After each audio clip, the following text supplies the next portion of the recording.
میں یہ سمجھتا ہوں کہ یہ جو امیگریشن والا معاملہ ہے یہ کوئی نیا تو نہیں ہے.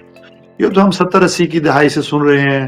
پھر جو ہمارے ہاں اپرچونسٹ اور جو پاپولسٹ پولیٹیشینز ہیں جو وہ چورن بیچتے ہیں، جو کہ ان کے سیاسی مزاج اور سیاسی کردار کا وہ احاطہ کرتے ہیں اور جس سے ان کو سیاسی مفاد ہوتا ہے.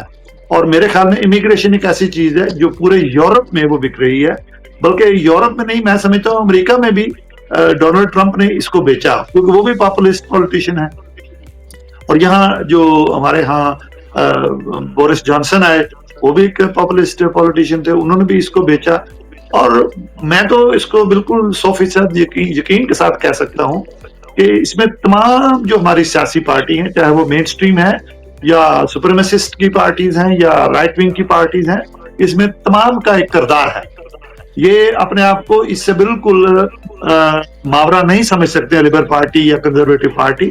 ان دونوں پارٹیوں نے جب بھی یہ اقتدار میں آتی ہیں تو یہ امیگریشن کا کارڈ کھیلتی ہیں.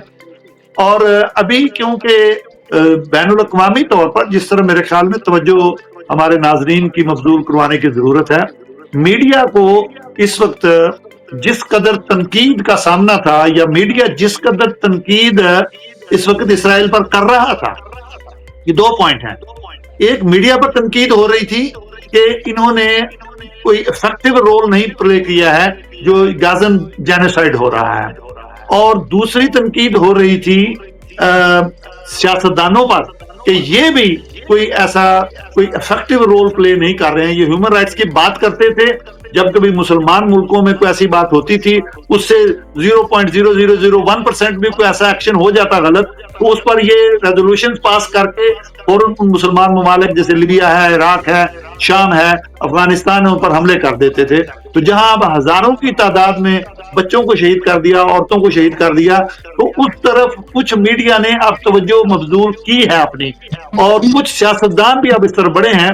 تو میں یہ سمجھتا ہوں کہ یہ ایک بہت بڑی گیم ہے، اور we are to be very very careful about it, کہ اس اصل مسئلہ میں اب پوری دنیا میں اس وقت جس سے ہمارے میڈیا، ہمارے کچھ پولیٹیشین، ہماری یونیورسٹیز، ہماری آرڈنری پبلک ملینز کے حساب سے باہر نکل رہے تھے، انہوں نے کہا کہ بھئی اس اصل مسئلے سے توجہ ہٹانے کے لیے ایک نیا شوشہ چھوڑ دو. یہ کوئی نئی بات تو ہے نہیں امیگریشن کی، یہ نہ حکومت اس کو کنٹرول کر سکتی ہے، یہ لکھ لیں ابھی آج ہی.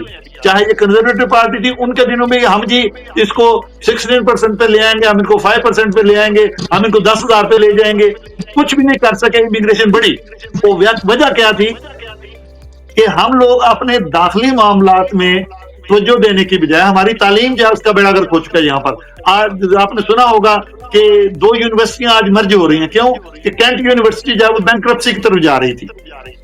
یہ حالت ہوگی ہماری یونیورسٹیوں کی. ہمارے NHS کو دیکھیں آپ، 9-10 گھنٹے جو ہے وہ جا کر جو ANE ہے، جو ہمارا ڈپارٹمنٹ ہے وہاں اسپتالوں کا، وہاں انتظار کرنا پڑتا ہے. آپ آج بلائیں کسی ایمبولینس کو تو وہ کتنی دیر سے آتی ہے، وقت پر پہنچ نہیں سکتے، بلکہ وہ کہتے ہیں کہ ابھی ٹائم ہی نہیں ہے ہمارے پاس. آپ خود لیں، اپنا اوبر لیں، گاڑی لیں اور وہاں پہنچیں. آپ 9-10 گھنٹے وہاں انتظار کرنا پڑتا ہے. یہ NHS کی حالت ہے. ہمارے پاس جو ریلویز ہے اس کی حالت دیکھ لیں. ہماری جو آرڈینری جو پبلک سٹینڈرڈ ہوتا تھا، ہمارا اسٹیٹسمین شپ ہوتی تھی. بورس جانسن پارلیمنٹ کے اندر 10 دفعہ جھوٹ بول گیا کہ جنہیں میں نے پارٹیاں نہیں کی ہیں 10 ڈاؤننگ اسٹریٹ میں، تو اس کو 10 دفعہ جو ہے وہ کہہ کے اس کے بعد جا کے وہ کہیں اس نے جو ہے وہ اپنا اس کو نکالنا پڑا، پارٹی نے اس کو نکال دیا. تو میں یہ سمجھتا ہوں کہ یہ ہمارے ہاں سٹینڈرڈز وہ لو ہو چکے ہیں. یہاں پر یورپ کے سٹینڈرڈز وہ نہیں، اسٹیٹسمین شپ وہ قطع نہیں رہی ہے. اب یہ صرف اور صرف اس غازن سچویشن سے توجہ ہٹانے کے لیے انہوں نے یہ نیا کام شروع کیا. اور یہ قطر پر بھی جو حملہ ہوا ہے، یہ صرف قطر پر نہیں ہے، یہ پوری اسلامی دنیا پر ہے. آج اگر یہ سمجھیں کہ جی قطر پر ہوا ہے تو ہمیں کچھ نہیں ہوگا، یہ دوسرے ممالک نیکسٹ ان کی باری ہے. ایران پر ہوا کیا ہو گیا ہے، قطر پر ہوا کیا ہو گیا، غزہ فلسطین کو تباہ و برباد کر دیا کیا ہوا، شام پر حملے ہوئے کیا ہوا.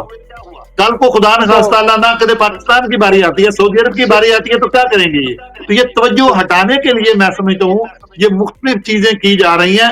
وہ اپنا ٹارگٹ اچیو کرنا چاہتے ہیں غزہ کی سچویشن میں.